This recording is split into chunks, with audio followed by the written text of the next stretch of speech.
তাদের উপরে যে অন্যায় করা হয়েছে, আগামী দিনের যে নির্বাচিত সরকার থাকবে, জনগণের সরকার থাকবে, তাদেরকে অবশ্যই এই অন্যায়ের যে হয়েছে সেই অন্যায়ের বিচারগুলো করতে হবে। যে কোনো মূল্যে সুষ্ঠুভাবে এই বিচার হতে হবে।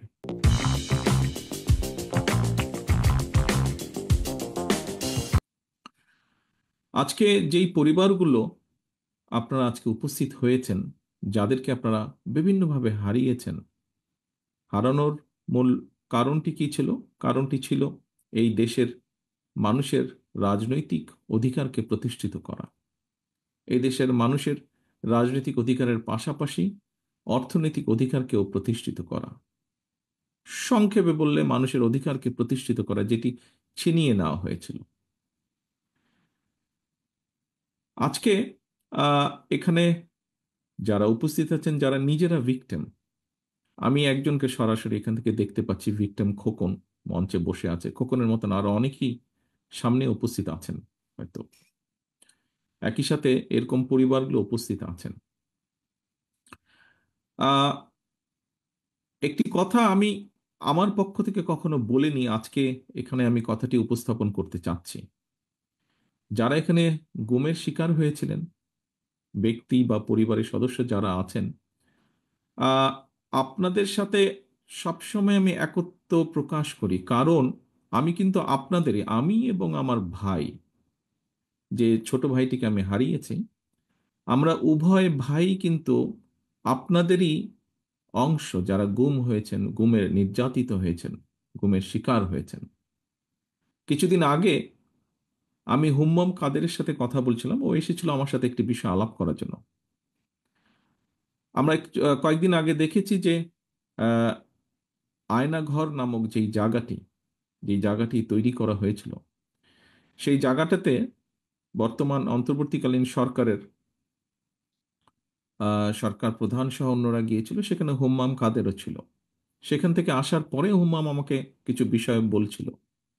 তখন হুম্মাম আমাকে বলল যে, ভাইয়া, আপনাকে যেই ঘরে রাখা হয়েছিল, আমাকেও সেই একই ঘরে রাখা হয়েছিল। এখানে অনেকেই আমরা আছি যারা আমরা আয়নাঘর থেকে ঘুরে এসেছি।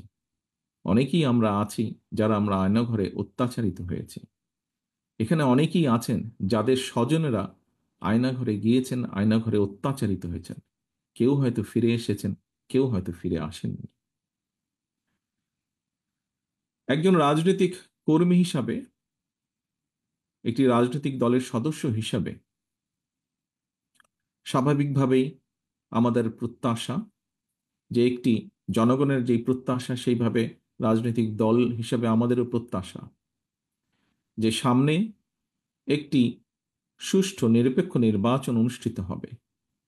নিরপেক্ষ নির্বাচনের মাধ্যমে বাংলাদেশের জনগণ তাদের সরকারকে, বা কারা সরকার গঠন করবে, সেই সিদ্ধান্ত তারা দেবেন বাংলাদেশের জনগণ।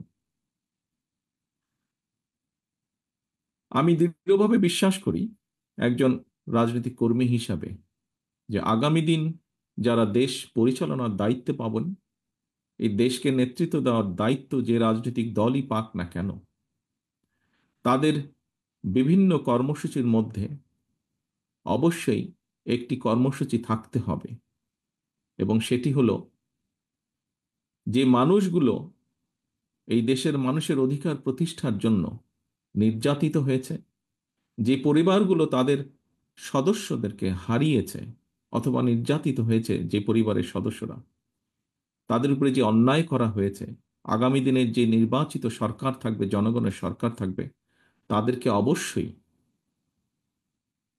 এই অন্যায়ের যে হয়েছে সেই অন্যায়ের বিচারগুলো করতে হবে। যে কোনো মূল্যে সুষ্ঠুভাবে এই বিচার হতে হবে। কারণ আমরা যদি অন্যায়ের আগামী দিনে আমরা যদি অন্যায়ের বিচারগুলো করতে না পারি, অন্যায়ের সঠিক সুষ্ঠু বিচার যদি না হয়, হয়তোবা দেশে আবারও অন্যায় সংগঠিত হতে পারে। বিচার হওয়ার মাধ্যমে যারা ক্ষতিগ্রস্ত হয়েছেন তাদেরকে ন্যায্য বিচার দেওয়ার মাধ্যমে সমগ্র দেশের কাছে, দেশের মানুষের সামনে এটি প্রতিষ্ঠিত করা খুবই জরুরি যে অন্যায়কারী অন্যায়কারী, এবং যে অন্যায় করবে, ন্যায়ের বিরুদ্ধে যে যাবে, তাদেরকে দেশের আইন অনুযায়ী অবশ্যই শাস্তির সম্মুখীন হতে হবে।